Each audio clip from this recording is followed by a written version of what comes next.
Projeto Afrofuturistic Magazine. Realização: Cult SP, São Paulo, Governo do Estado, Secretaria da Cultura, Economia e Indústria Criativas.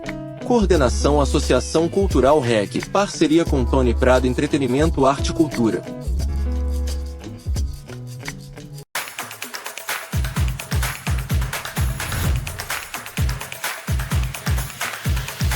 Salve, salve, afronautas do meu Brasil, do mundo, aonde quer que você esteja no planeta ou fora do planeta, vai saber. É uma honra ter você com a gente nesse que é o Afrofuturistic Magazine, o espaço eletrônico onde a gente debate as questões inerentes à população negra do século XXI. Eu sempre faço questão de lembrar que estamos no século XXI e precisamos romper urgentemente as amarras que nos prendem no passado. E por falar em superar e construir o futuro, hoje eu estou recebendo aqui uma pessoa muito especial. Ela é jovem, mas ela tem trilhado caminhos bastante interessantes nesse novo contexto econômico que a sociedade brasileira e no mundo, né, mundial tem vivenciado. Nós temos superado o tempo das grandes indústrias, nós temos superado o tempo e estamos cada vez mais num movimento e num tempo digital, onde a economia criativa, aonde os conteúdos são extremamente importantes. Eu estou recebendo aqui a Thalita Watanabe. Ela é fundadora e proprietária da agência For Us, especialista em gerar as mais incríveis experiências com grandes marcas como Bic, 99, Avon, Coca-Cola, Colgate e Xbox. Escritora e coautora do best-seller Mulheres Extraordinárias, segunda edição, além de ser mãe, modelo, mulher preta e fascinada por desafios. É uma alegria receber aqui a Thalita. Thalita Obrigada, Watanabe. Bem-vinda, Thalita. obrigada, Tony. Thalita, eu quero começar falando perguntando como é que empreendedorismo foi parar na sua vida? Olha, Tony, eu resisti bastante. Na verdade, eu tentei o primeiro momento em 2010, quando eu tinha acabado de minha filha acabado de nascer, e foi o trabalho, o empreendedorismo que me salvou. Depois, por escolhas erradas, falta de conhecimento, de estrutura, capacitação, fiz algumas escolhas erradas, voltei para o mercado de trabalho, fui trabalhar como vendedora de lojas de rua. Depois eu fui parar dentro de uma assessoria de imprensa, onde eu aprendi tudo que eu sei hoje. Aí, fiquei 5 anos por lá, trabalhei 5 anos lá, responsável por tudo que era eventos e press kits, e depois eu me vi de novo diante do empreendedorismo numa segunda etapa. Nessa segunda etapa, aprendendo com os erros da primeira, dessa segunda etapa enfrentando de uma maneira muito mais madura e querendo fazer acontecer. Mas foi uma questão, assim, de cair na cara, de falar: "Nunca mais vou empreender, quero ser só colaboradora, saber só do meu 13º". Mas, assim, o empreendedorismo eu falo que ele me persegue, mas eu acho que é uma perseguição boa. É um lugar que eu tenho aprendido bastante. O que que tem de positivo? Você que viveu os 2 lados do balcão, você que foi, vamos dizer assim, uma seletista, vamos dizer assim, Fui, né, fui. e hoje você tem que se preocupar em fechar suas contas, né, em buscar as receitas. Quais são os pontos positivos de ser empreendedor e quais são, nessa vivência, para você, os mais difíceis? Bom, eu acredito que os pontos positivos, quando eu estava trabalhando como CLT, eu costumo falar que alguém que tem um perfil empreendedor, ele nunca vai ser um colaborador comum. E quando eu estava na fase de ser elitista de novo, eu trabalhava aquilo como se fosse meu.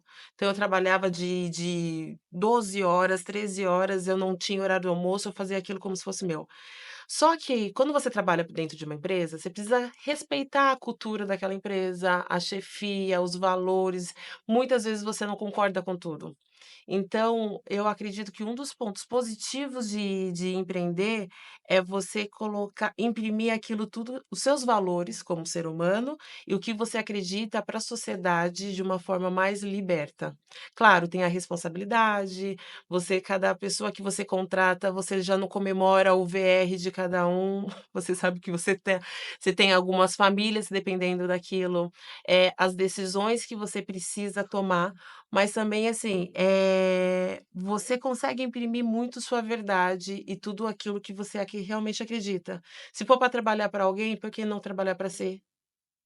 Me diga uma coisa, estar dos 2 lados do balcão, tendo tido sido CLTista e hoje sendo empresária, eh, alguma coisa mudou na sua forma de pensar?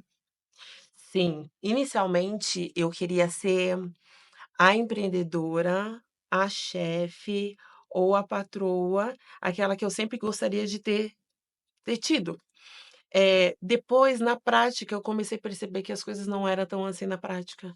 Então, você começa a observar, os 2 lados do balcão, nem tudo convém, mas tudo é possível se desenhar, pensar na questão da sustentabilidade, pensar na questão da humanização, a questão da estrutura, da estratégia financeira, da onde você vai investir, construir a jornada do cliente, desde quando ele sabe da sua existência, até a questão do atendimento, pensar no dia a dia que todo mundo é imediatista, então você tem que ir conversando e se moldando dentro disso.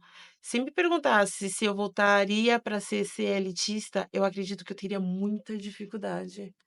Principalmente por esses conflitos de valores culturais e aonde você quer chegar. Então, muitas vezes você acaba sendo limitado, porque, de repente, aquilo que você vê como objetivo não é o objetivo da empresa como todo. Então, acaba não dando atenção para todos os projetos, mas de uma certa forma é bacana, porque olhando esse lado de humanização, você consegue ver como eu já fui a maior parte do tempo como CLT, eu consigo olhar o todo de uma forma muito mais ampla e de uma forma sentando no lugar do outro também.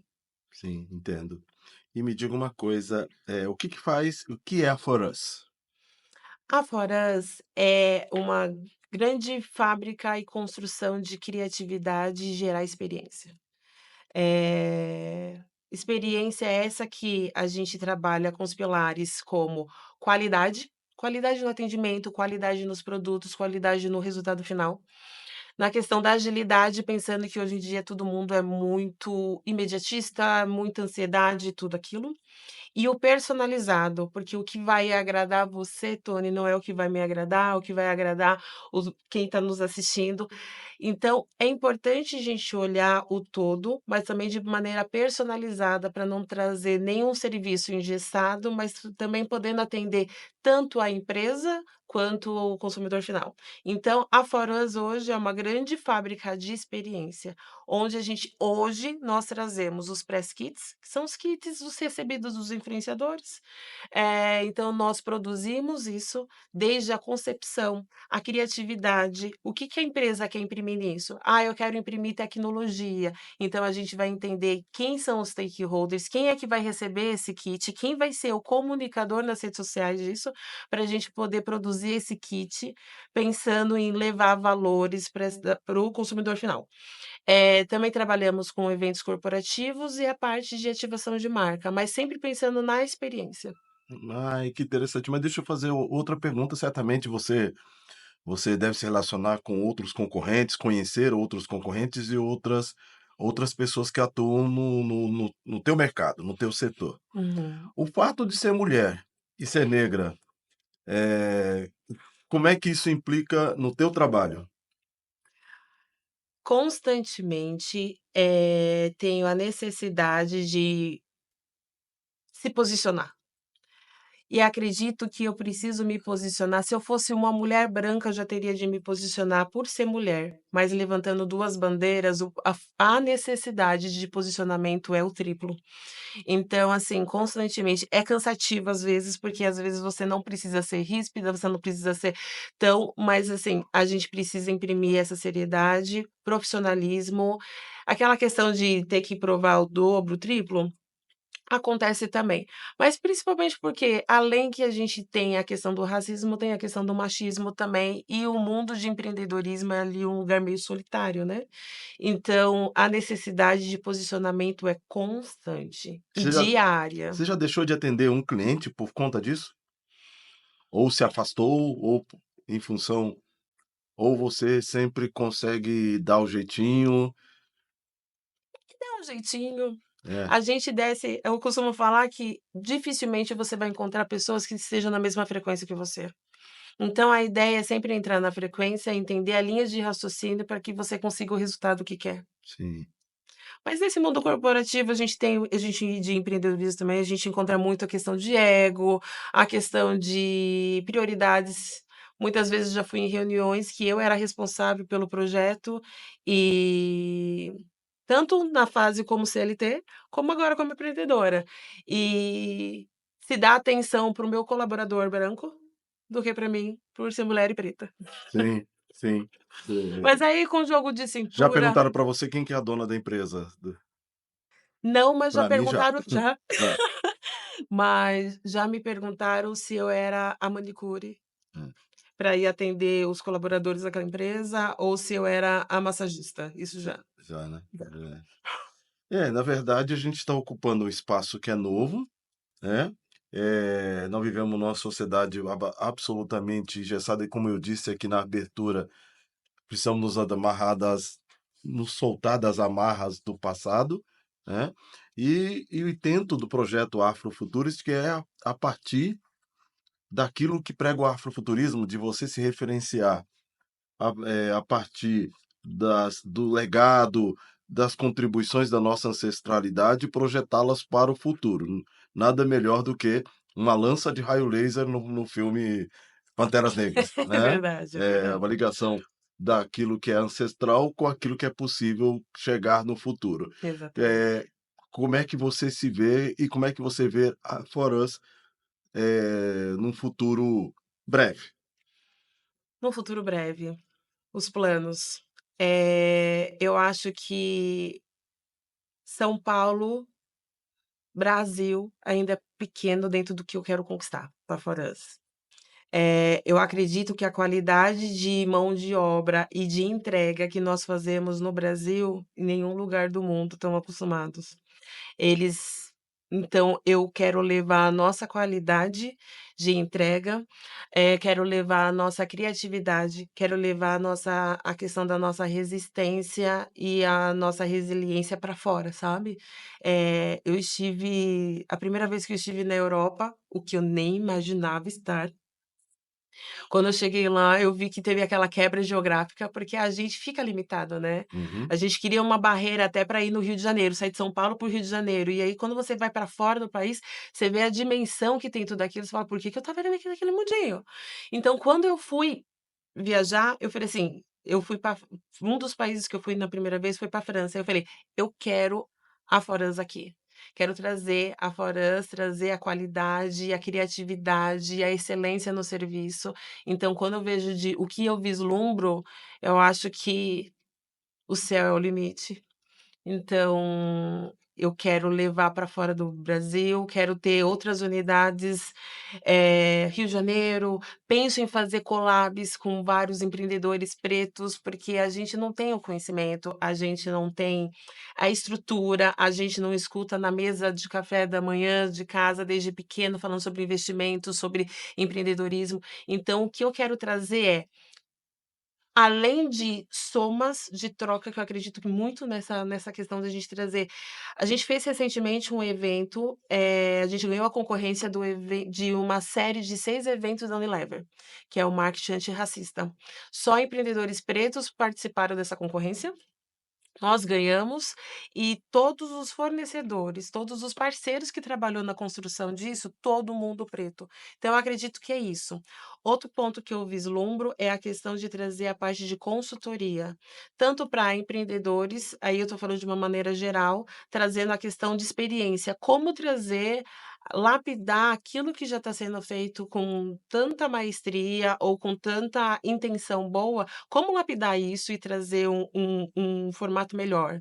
Como você pode criar um ciclo de vendas infinito no sentido de trazer cada vez mais cliente e ter experiência no meio do caminho? Porque a questão de como você atende o cliente rápido faz a diferença, como você mantém ele informado de todo o processo que está acontecendo faz a diferença. Então, é isso, é levar foras para fora, trazer outros produtos, todo voltado para a parte de experiência. Deixa eu fazer uma pergunta que eu faço para muitos dos meus convidados. Em primeiro lugar, educação financeira é fundamental para isso? Essa é a primeira pergunta, e você já emenda na segunda. Nós temos medo de falar em dinheiro? Bom, vamos lá. A primeira pergunta é se educação financeira é importante. Extremamente. Eu tive um primeiro negócio em 2010, que acabou em 2012. Eu trabalhava com a parte de papelaria personalizada para festa infantil. E quando eu falo que por escolhas erradas me fez prometer que eu nunca mais ia empreender e voltei para o mercado de trabalho, foi exatamente por conta da educação financeira. Eu não sabia como administrar financeiramente, eu não sabia como a gente muitas vezes não sabe como cobrar, como receber aquele valor e que parcela a gente guarda, que parcela a gente coloca para rodar, que momento a gente coloca para investir. Investimento, muitas vezes a gente não tem nem ideia do que seja isso. E foi o que fez eu fechar a primeira empresa. Depois eu voltei para o mercado de trabalho, ganhando super pouco, mas ali eu fiz questão. Um dos meus aprendizados para me levar a empreender de novo, além do curso da vida natural, foi também a questão de me interessar e estudar muito sobre a parte de investimentos e tudo mais. O que hoje eu não sou uma expert, não tenho muito tempo igual eu tinha antes, mas quando eu comecei a empreender novamente, eu precisava de capital de giro que eu não tinha. Ah, isso é E bom. eu Como é não que você resolveu tinha, isso? eu não tinha. O que que eu tinha dentro desse período como CLT, eu comecei a estudar sobre parte de investimento, fui entender sobre corretora, sobre títulos, tesouro direto, comecei assim tatear esse assunto e comecei a guardar um dinheiro, guardar, guardar, guardar, guardar. Só que quando eu pedi as contas nesse meu trabalho CLT 5 anos, eu não tinha planos, não estava estruturado. A parte de empreender pela segunda vez entrou muito assim, tipo, ou vai ou vai. E aí o que que eu tinha era a minha reserva de emergência, eu tinha um valor guardado que era um total de 16.000, só isso que eu tinha. Sim. Comecei a oferecer para todo mundo: "Olha, estou trabalhando com a minha empresa", peguei o meu currículo, transformei ele em portfólio e falei: "Gente, estou trabalhando com a minha empresa, estou trabalhando com a minha empresa, agora é minha empresa". Todos os meus amigos que sentavam do meu lado e via eu trabalhando dali, começaram a postar, porque eles já Legal. conheciam como que era o meu profissionalismo. E aí eu começou a chegar proposta, começou a chegar proposta, começou a chegar proposta, até que teve uma proposta que era da Avon, agora da Natura, que o total era de 75.000. O valor todo. Desses 75.000, uma boa parte, 80%, ia tudo para fornecedores. Sim, Outra parte ia para eu pagar imposto, que na época eu comecei como MEI, sim. e nem tinha esse conhecimento que MEI tinha um limite e tal. Então, eu fechei esse trabalho de setenta e No cinco primeiro mil mês você já estourou a MEI. e aí eu fui correr pro contador e ele falou: "Não, você vai estourar, senão você vai ter que pagar uma multa". Enfim, aí nem era o pior. Além de estourar o MEI, tinha a questão que eu só tinha 16.000 da minha reserva de emergência como pessoa física. Sim. Como que eu ia fazer? Peguei esses 16.000, comecei a negociar com os fornecedores, e aí aprovou esse trabalho, para o meu desespero, e a emissão de nota só depois de 60 dias. para eu poder emitir a nota só depois que eu finalizasse o trabalho. Sim. Mais 60 dias, a gente está falando de É. 90 dias, com 16 mil e uma conta total de 75. Comecei a bater na porta de todos os bancos e tudo mais, e foi ali que começou. O que resultou dessa dívida, peguei, paguei os empréstimos, tudo. O que sobrou, prometi. O que sobrar vai virar capital de giro, vai começar a virar fluxo de caixa. E foi aí que começou. Hoje eu tenho muito orgulho de falar que a gente já chegou a ter como fluxo de caixa 400, 500 mil, mas dentro de 16 mil. Então, assim, o aprendizado é muito importante a educação financeira e, além disso, a questão de a educação financeira para como um todo já é importante, mas para o empreendedor ainda mais. Porque senão você quebra dentro de 2 anos, 3 anos, 5 anos, e o preparo é muito importante para você saber aonde você fazer as divisões, para poder negociar, aceitar um trabalho que vai ser faturado para 60 dias, 90 dias, 120 É. dias. Aliás, você falou isso, eu acho que isso é um aspecto importante. Tem um monte de empresa grande querendo fazer potencializar empresas de negros, empresas de mulheres negras, então nós temos 2 bloqueios que a gente falou aqui. O primeiro é investimento. Investimento é uma palavra que a comunidade negra não tem a menor ideia do que é, não porque ela não queira ter o que é, porque os fundos de investimento e os bancos estão pouco interessados em potencializar os nossos negócios. Então, isso é a primeira coisa. A segunda coisa, você, empresa que está falando de ESG, quando você pede para uma empresa pequena emitir nota e receber 60 dias depois, você está dizendo para ela o seguinte: pegue o que você não tem e pague os seus impostos. Porque o imposto é cobrado 30 dias depois. Se você não for MEI, que é o meu caso, porque o MEI tem uma taxa mensal que você paga, ok. Se você não é MEI, o teu imposto começa a subir. Ele Uhum. começa lá por volta de 6%, 6% e vai até chega ao meu 19. está 13%.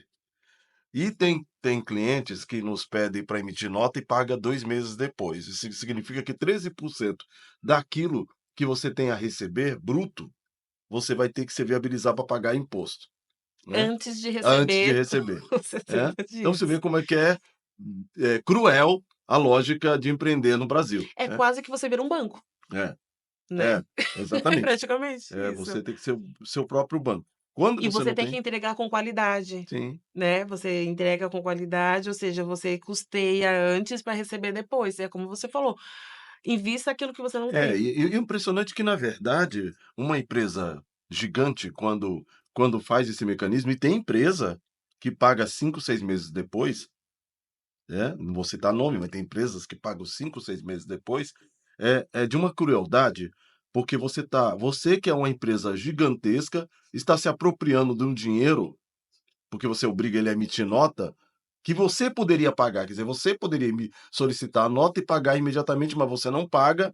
Você faz operações financeiras para balancear, para equilibrar o seu balanço com esse recurso, e centenas e centenas de empresas quebram porque não tem condição de sustentar Tem um essa capital, roda né? gigante, não tem o capital, né? Exatamente. E antes todo mundo sabe que no Brasil, banco tem interesse em quem tem dinheiro. O banco exatamente. É muito engraçado você sentar na frente do gerente de banco e ele perguntar: você tem garantia, alguma garantia? Aí você falaria: meu, se eu tivesse a garantia, não precisava de você, né?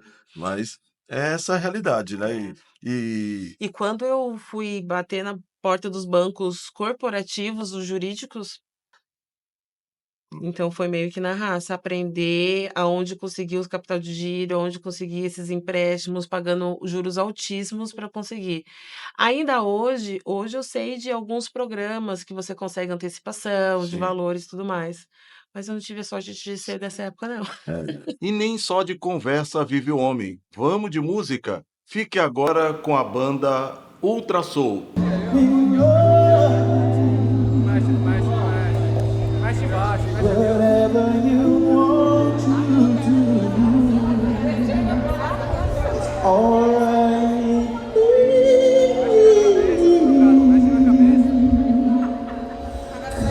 You make me feel so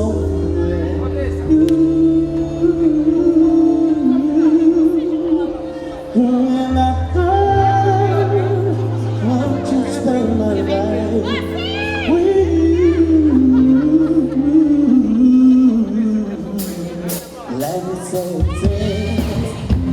Come on, let's be together, loving you forever.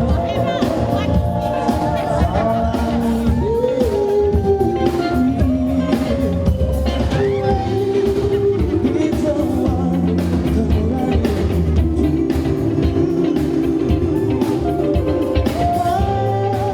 Never be unto you. Let's stay there, yes. Let's be together, loving you better. Times I why somebody, why people breathe turn around and make I just can't see.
Deixa eu perguntar uma coisa.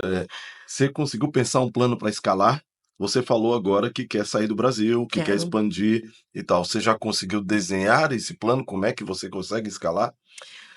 Ainda não. O que que eu venho trabalhando esse ano e agora que eu voltei? Voltei da Europa fazem uns 3 meses e foi lá que me potencializou ainda mais. Eu fui para treinar o inglês, é outro ponto que a gente tem bastante dificuldade, né, de também ter abordagem sobre isso, e também testar o trabalho remoto, consequentemente sentir o mercado como funciona para poder levar. Mas agora, por agora, estou trabalhando muito no foco de estruturar aqui a questão Brasil, Sim, para depois replicar algo funcional, sim. né, para não replicar algo mais já comecei a pesquisar sobre com a minha contabilidade, sobre o mercado como um todo, como que funciona a questão fiscal lá fora, Sim. aqui, como que fica a parte de documentações, então a gente está aí E tateando. franquia, você já chegou a pensar?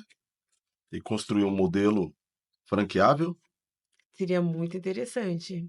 Aí me falta encontrar um empreendedor que me ajude É. nisso. Aí, ó, você que está atento aqui, tem uma possibilidade, né? de a gente ser parceiro, porque eu sempre falo o seguinte, eu vou fazer uma provocação que muita gente não vai gostar, mas é só debate, gente. Eu só gosto de fazer diálogo e debate. Tem uma coisa que a gente fala muito entre nós negros no Brasil, é sobre black money. Sim. O que que é black money? Black money é você buscar reter ao máximo possível o recurso, o dinheiro que circula na população negra, na população negra. Como é que você faz? Esse é um exercício, é um processo que nasceu nos Estados Unidos, e que muita gente sonha e vê replicado aqui no Brasil. Eu sou muito crítico, eu adoraria, eu acho que seria sensacional, mas por que que eu acho que ele é inviável no Brasil? Por um seguinte fato concreto: o Brasil é um campeão em desigualdade. É o país mais desigual do mundo.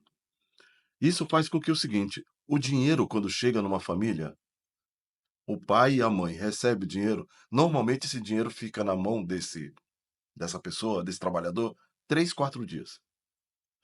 60, 70% desse dinheiro vai pagar, financiar a moradia Certo. dessa pessoa, a outra parte vai para a alimentação dessa pessoa e a outra parte pagar a dívida. Não é à toa que o Brasil também é um dos campeões de inadimplência.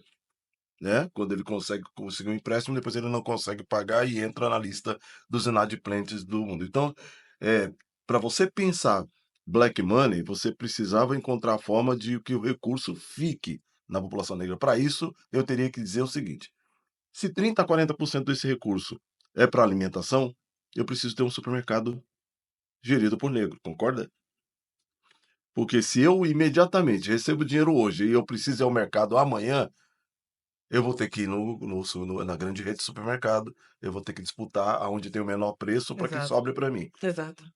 Se eu tiver na minha esquina a possibilidade de ter um supermercado gerido por negros, eu posso, aí sim, ter a opção de fazer essa compra. Então, acho que a gente anteriormente, é porque a gente se compara muito aos Estados Unidos, mas os Estados Unidos, antes, tem um fator histórico e um processo histórico bastante diferenciado. Primeiro que é bom lembrar que os Estados Unidos fez a abolição da escravatura 100 anos antes da nossa. Ou seja, eles estão sempre 100 anos à frente, Menos atrasado. eh é, com outros processos, vivendo outros processos. Então essa é a primeira questão. A segunda questão é que, como o racismo americano, norte-americano, teve um mecanismo diferenciado, que o Brasil tem um racismo sutil, invisível, que ninguém vê. É. Nos Estados Unidos não, até a final da década de 70, estava lá, na porta do banheiro, esse banheiro não é para negros, no colors. E aí você era obrigado a ter um banheiro para negros. Você era obrigado a ter um supermercado para negros, uma igreja para negros, já que na igreja, tradicional, branca, tal, o negro era impedido de entrar. Aliás, era impedido de entrar no ônibus. E se conseguisse entrar no ônibus e sentar, era obrigado a se levantar para dar lugar para um não Um negro, branco. era um branco. Isso fez com que a comunidade negra, embora minoritária, 17% nos Estados Unidos, construísse uma estrutura econômica para ela. E isso gerou uma economia específica para ela. Como o racismo brasileiro é muito mais sofisticado que o dos Estados Ou Unidos, subliminar? é muito mais sofisticado, muita gente dizia até a década de 80, 90 que nem tinha racismo no Brasil. É. A gente vivia uma democracia racial plena. Só que o nosso povo, nos estratos mais empobrecidos da sociedade, e os não negros ocupando espaços de poder econômico, os lugares mais desenvolvidos, mais estruturados, e os negros vivendo em condições insalubres, né? O surgimento das favelas e tal. Então, falando tudo isso aqui, como é que você pensa que a gente vai fazer o black money à brasileira? Eu acredito que a estrutura construída no Brasil, a forma que o racismo no Brasil funciona, impossibilita que tenhamos o mesmo caminho construído pelos Estados Unidos, por exemplo. Hoje, na minha empresa, eu constantemente priorizo e busco por fornecedores pretos. E no início, quando eu comecei a trabalhar como eu voltei a empreender, eu criei um grupo no WhatsApp, hoje está com umas 200 pessoas, que chama Profissionais Uhum. Negros, que foi exatamente com esse intuito. Se for para eu contratar um contador, por que não um preto? Perfeito. Se eu for mandar aqui as minhas impressões, as cartas dos press kits e ser impresso, por que não na gráfica que tem o preto? Sim. Então a gente começou a aderir nesse grupo, profissionais pretos, seja empreendedor ou sejam pretos como um todo. E aí a gente começou a expandir. Ao invés de ser só empreendedores pretos, a gente começou a trazer, tinha aquele que não é empreendedor. Como que ele vai se beneficiar desse grupo? Então a gente começou a colocar curso, vaga de emprego, começamos a trazer para esse grupo tudo que era munição para crescimento. Eu acredito que, mesmo que de pouquinho em pouquinho, a maneira como a gente pode fazer dentro do nosso dia a dia, pelo menos eu dentro da minha realidade, é sempre priorizar e contratar profissionais pretos. Ou empreendedores pretos, ou colaboradores pretos. Eu sempre procuro, desde que, sim, claro, bem capacitado e que venha de encontro com os valores para poder fazer uma entrega bem Legal. interessante. Thalita, deixa eu perguntar uma coisa. O Brasil tem uma geração de pessoas que falam coach, e tem alguns que defendem a tese de que todo mundo tem que empreender. Todo mundo tem que empreender? Não. Eu conheço profissionais que estão dentro de empresas como CLT e que eles ganham um valor tão quanto quem empreende e consegue Até tirar de porque não é lucro. possível empreender sozinho. Você Exatamente, a gente precisa precisa ter de colaborador. pessoas. É. Exatamente. É que eu acredito que tem perfis e perfis. Tem pessoas que têm perfis de empreendedor, tem pessoas que têm aquele colaborador que, mesmo sendo colaborador, ele não quer ser empreendedor ativo, mas ele tem um perfil empreendedor dentro da empresa. É o perfil que eu mais adoro contratar. Que eu adoro contratar. Mas, não necessariamente. Porém, na minha opinião, o preto, se for ver, olha a quantidade de empreendedores pretos, porque a gente não tem muita oportunidade Sim, dentro das empresas brancas, não temos. sim, A gente pode até chegar, trabalhar, trabalhar, trabalhar, mas a gente tem um limite de crescimento, o sim, que faz com que a gente acaba indo para o lado do empreendedorismo. sim. Nem todo mundo tem capacitação, nem todo mundo tem educação financeira, nem todo Nem mundo todo tem, mundo tem dom para isso, né? mas é isso. Porque você empreender, você liderar, isso pressupõe um dom. Mesmo entre os não negros, mesmo entre os brancos, nem todo mundo vai empreender. E não, meu amigo, não é neném quem não empreende, né? Até porque não existe empreendedor sozinho. Ele precisa ter Exato. colaboradores, as empresas precisam de colaboradores, né? E a sociedade vai precisar sempre disso. Vai precisar de trabalhador no Estado, vai precisar de trabalhador na indústria, vai precisar de trabalhador na área de serviços e vai precisar de empreendedores. O que a gente sempre discute aqui é que o número de empreendedores e chefes negros é muito menor comparado com a média dos não negros. Então, e isso é dado pela falta de oportunidade, pela falta de possibilidade, pela falta de apoio, Conhecimento. e de conhecimento, Uhum. já que conhecimento também é uma ferramenta de dominação, né? A ausência dela permite com que você não tenha dominação. Agora, você está no mundo do marketing. Aumentou, cresceu a presença negra no mundo do marketing, no mundo nesse setor onde você está meio inserida? Ou você acha que o Martin Luther King tinha um termo chamado tokenização.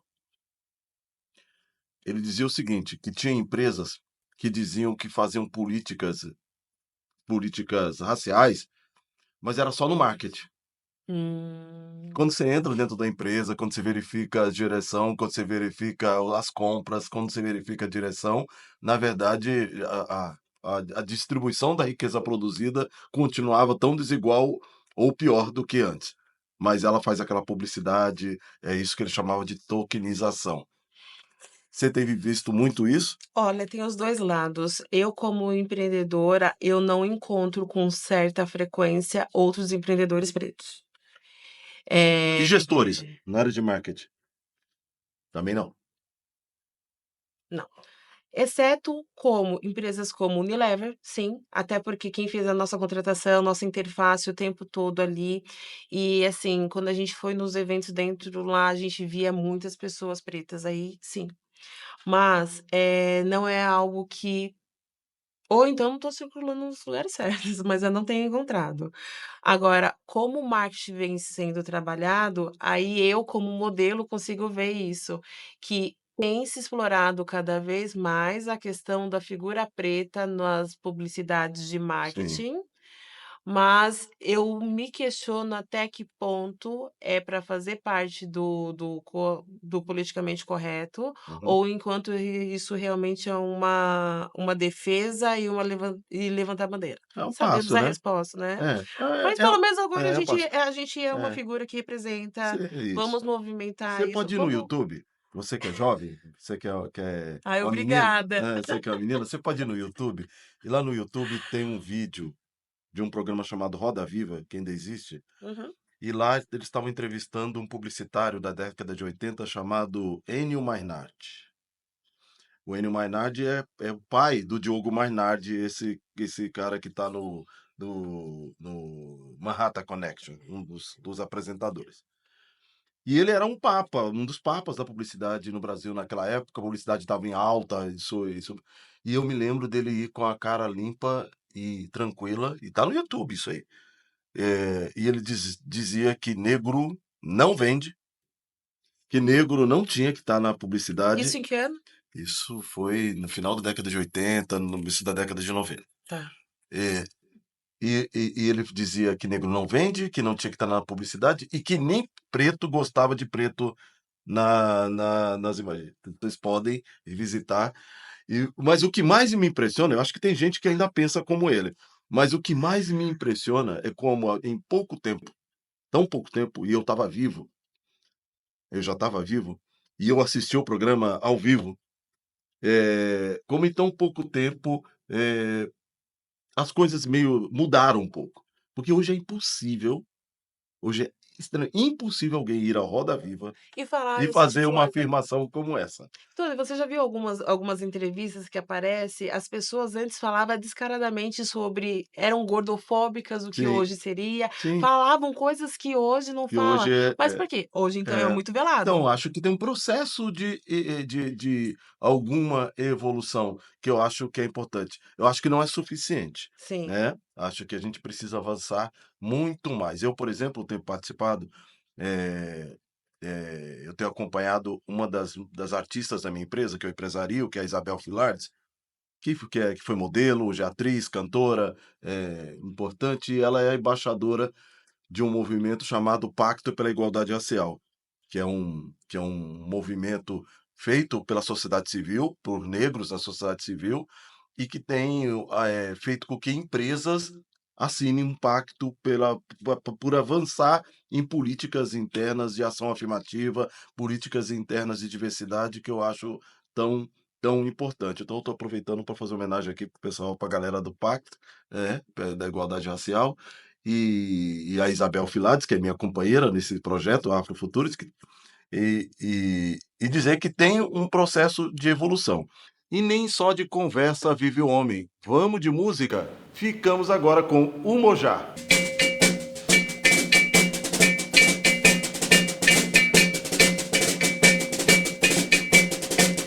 Bate com a colher de pau, ossinha, os tambores, joiá.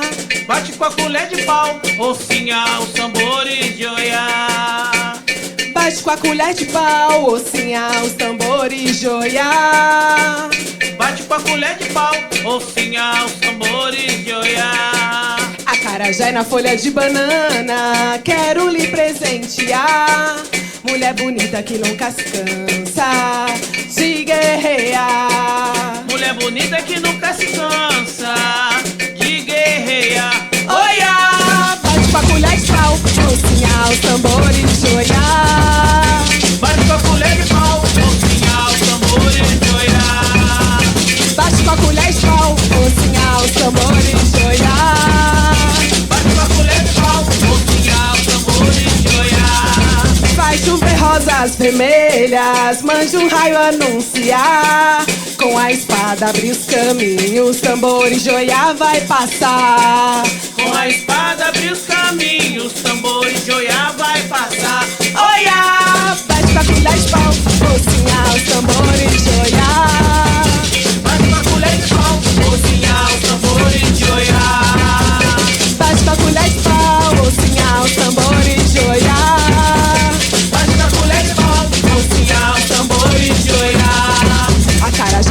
folhas de banana, quero lhe presentear. Mulher bonita que nunca se cansa de guerrear. Mulher bonita que nunca se cansa de guerrear. Olha, basta com 10 pau, ossinhar os tambores de olhar. Basta com 10 pau, ossinhar os tambores de olhar. Basta com 10 pau, ossinhar os tambores de olhar. Basta com 10 pau, ossinhar os tambores de olhar. Faz chover rosas vermelhas, mande um raio anunciar. Com a espada abrir os caminhos, tambores de Oiá vai passar. Com a espada abrir os caminhos, tambores de Oiá vai passar. Oiá!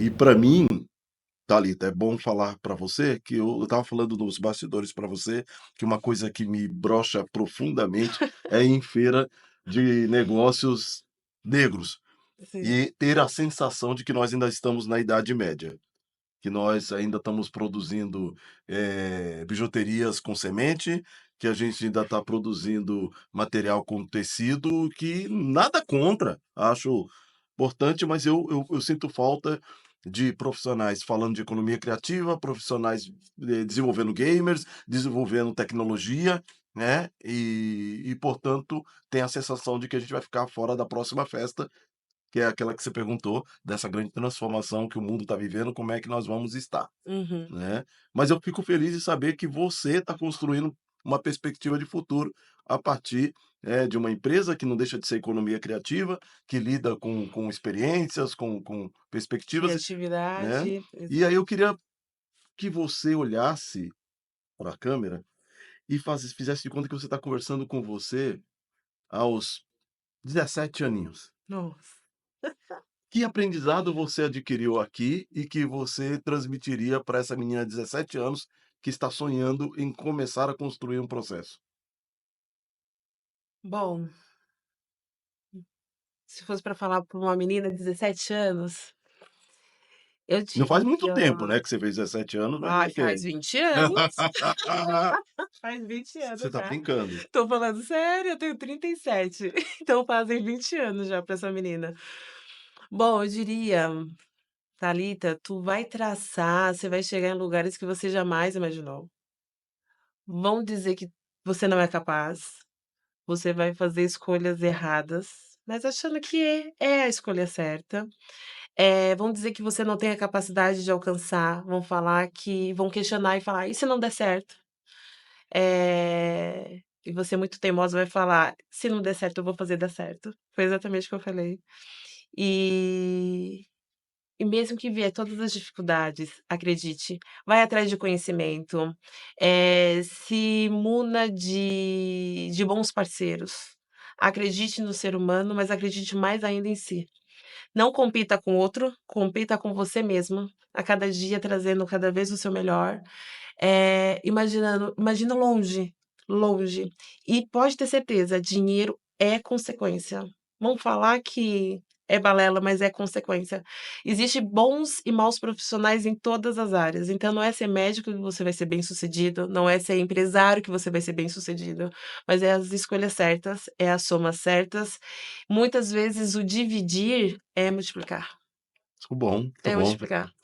Thalita, muito obrigado por Obrigada você ter pelo aceito o nosso convite. convite Eu que e agradeço. dizendo que você continua sendo convidado a frequentar as nossas salas, os nossos diálogos, os nossos debates. Nós vamos estar sempre trazendo conteúdo, recebendo gente tão talentosa quanto a Thalita para falar um pouco dessa experiência com cultura, economia criativa, empoderamento financeiro da comunidade negra. Muito obrigado, permaneça aí e já já a gente vem com novos conteúdos.